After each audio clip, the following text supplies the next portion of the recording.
आप लोग कभी अयोध्या में गए हो तो वहां पर कनक भवन और हनुमानगढ़ी, इसके बीच में एक बड़ा सुंदर स्थान है जिसका नाम है दशरथ महल। तो आज से 300 वर्ष पूर्व उस दशरथ महल में एक संत निवास करते थे जिनका नाम था पूज्य रामदास बाबा। तो 300 वर्ष पूर्व कौन इतने लोग तीर्थ यात्रा में जाते थे? बहुत कम लोग जाते थे। तो तीर्थ में नहीं जाते थे तो तीर्थ के मंदिरों में जो चढ़ावा दान इत्यादि वो भी बड़ा कम होता था।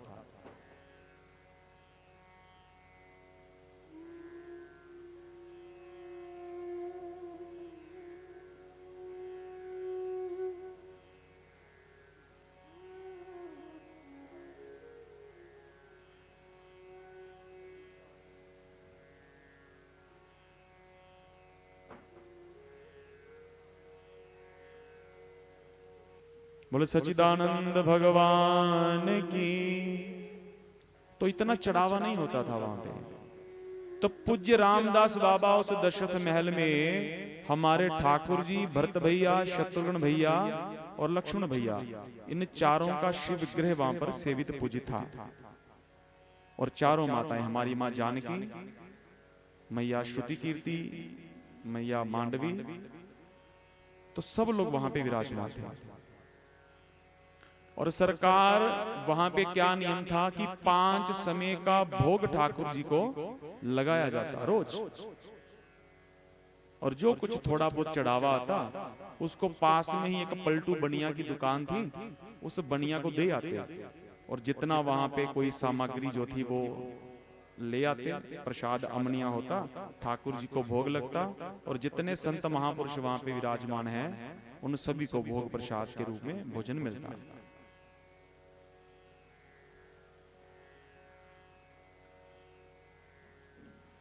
अब एक दिन ठाकुर जी की लीला देखिए।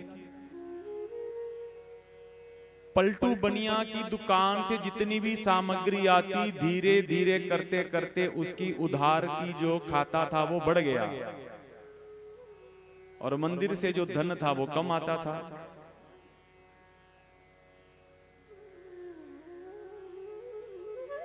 अब एक बार पूज्य रामदास बाबा के शिष्य गण गए और जाकर के पलटू बनिए को कहा, महाराज ये कुछ सामग्री दे दो। पलटू बनी ने साफ मना कर दिया, बोले बाबा नहीं, अब मेरे पास उधार देने की योग्यता नहीं है, आपका खाता बहुत बढ़ गया है, तो मैं भी तो कहीं से खरीद के ही लाता हूं, इसलिए आप माफ करिए, आपको यहां से सामग्री नहीं मिलेगी। बाबा ने कहा, देखो भैया, हमारे लिए तो नहीं, कम से कम हमारे ठाकुर जी की भोग की व्यवस्था हो जाए, इतनी सी सामग्री तो आप दे दो। बोलते नहीं बाबा, आप मुझे माफ करिए, कहीं और दुकान देख लीजिए, मेरे में इतनी योग्यता अभी सामर्थ्य नहीं है कि आपको मैं उधार दे सकूं। महाराज 4 दिन उस मंदिर में कोई भोग प्रसाद नहीं बना। क्यों? कोई सामग्री ही नहीं थी।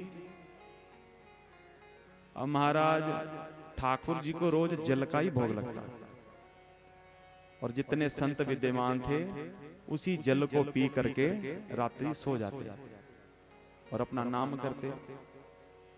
पूज्य रामदास बाबा का नियम था कि रात्रि जब ठाकुर जी को शयन करवाते तो एक पीला अंग वस्त्र चारों भैया के ऊपर ओढ़ाते और उनको बड़े प्रेम से शयन के पद सुनाते, बड़े दिव्य दिव्य भाव सुनाते।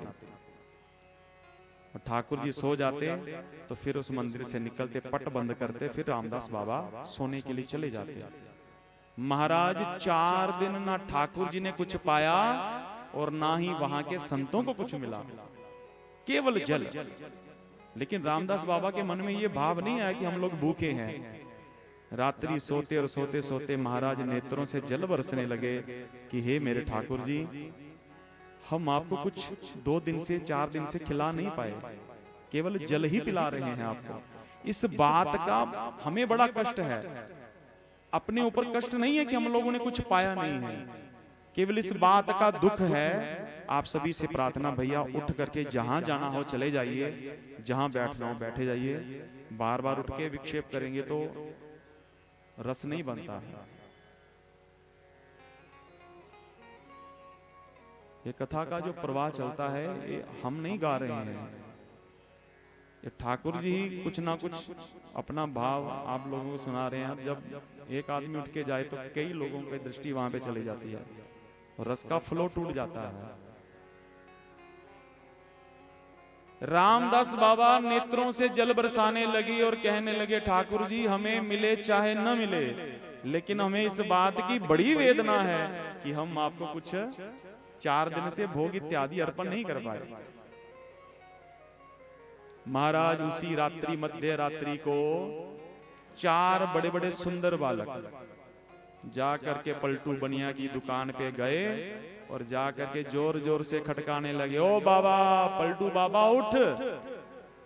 अभी दुकान पे शयन करते तो महाराज देखा झरोखे से 4-5 बालक बड़ा उद्यम कर रहे हैं।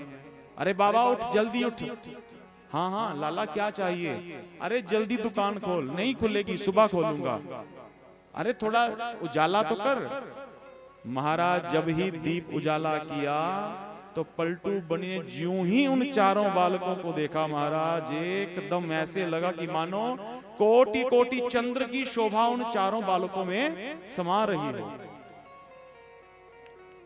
बोलते बाबा ऐसा कर, अभी अभी ये जो सामग्री है ना इसको एक बड़ी गाड़ी में रखो और मेरे बाबा को दे के आओ। कौन हो आप लोग? हम बाबा के शिष्य हैं और बाबा ने ही आपके पास भेजा है। तो बाबा ने तो उधारी नहीं चुकाई। अरे उधारी हम आपकी चुका देंगे।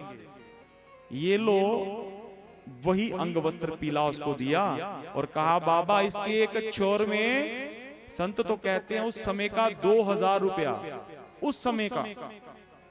और महाराज एक पल्लू पे बांधा हुआ और पलटू बनिए को दिया। बोले बाबा ये ले, अपनी पिछली उधारी भी कैंसिल कर और आगे तुम क्या, तुम्हारी 4 पीढ़ी भी अगर राशन भेजती रहेंगी तो ये पैसे कम होने वाले नहीं हैं। सुबह भेज दे। नहीं नहीं नहीं, सुबह नहीं, अभी, क्योंकि हम तो कहीं भी मांग के खा लेते हैं, लेकिन मेरे बाबा ने 4 दिन से कुछ खाया नहीं है, इसलिए अभी भेजो। महाराज भोर होते ही तुरंत गाड़ी पे सामान रखा और ज्यों ही दशरथ महल में प्रवेश किया। पूज्य रामदास बाबा बोले नहीं सरकार, हमारे पास पैसे नहीं हैं, इसलिए आप ये राशन ले जाइए। अरे नहीं नहीं बाबा, आपने तो पैसे भेजे। अरे हमने कहाँ भेजे, आपके वो शिष्य आए थे। नहीं नहीं, मेरे शिष्य तो कोई आया नहीं। इतनी देर में महाराज जब पुजारी जी ने पट खोला तो देखा ठाकुर जी का जो पीला अंग वस्त्र है वो उनके ऊपर है ही नहीं। तुरंत ही जोर से बाबा बाबा, ठाकुर जी का वो अंग वस्त्र नहीं है। और देखा तो वो अंग वस्त्र जो उन्होंने रात को ठाकुर जी पर दिया था, वो अंग वस्त्र पलटू बनिया के हाथ में था। बोले बाबा ये आपके पास? अरे वही तो आपके तो शिष्य लेकर के आए हैं। महाराज झरझर आंसू रामदास बाबा के बहने लगे। तुरंत ही पलटू बनिया के चरणों में दंडवत प्रणाम किया। बोले देख लाला, हमें तो ठाकुर जी के दर्शन नहीं भये, लेकिन तुझे ठाकुर जी के दर्शन दिए हैं, ये तेरा बड़ा सौभाग्य है। और महाराज जब ही पलटू बनिया ने ये सारी घटना को देखा सुना, तब से पलटू बनिया ने भी अपना जीवन ठाकुर जी को समर्पित कर दिया और वहां पे वो पलटू बनिया से बन गए पलटू दास। और पलटू दास बड़े श्रेष्ठ संत हुए हैं। उन्होंने अपने जीवन में अनेक कवित्त, अनेक पद रचनाएं जो हैं वो ठाकुर जी की करी हैं। ये मेरे ठाकुर जी लीला करते हैं। और जीव जगत की हम कहते हैं कि प्रभु हमारे पर कृपा करते हैं, नहीं, न जाने कौन से गुण पर दया निधि रीझ जाते हैं। कोई तो एक गुण होगा, आप में कोई ऐसा गुण होगा, अरे हम में कोई ऐसा गुण होगा जिस गुण को देख करके ठाकुर जी ने अपने चरणों का प्रेम हमें दिया है। ऐसे नहीं दिया, कोई गुण होगा।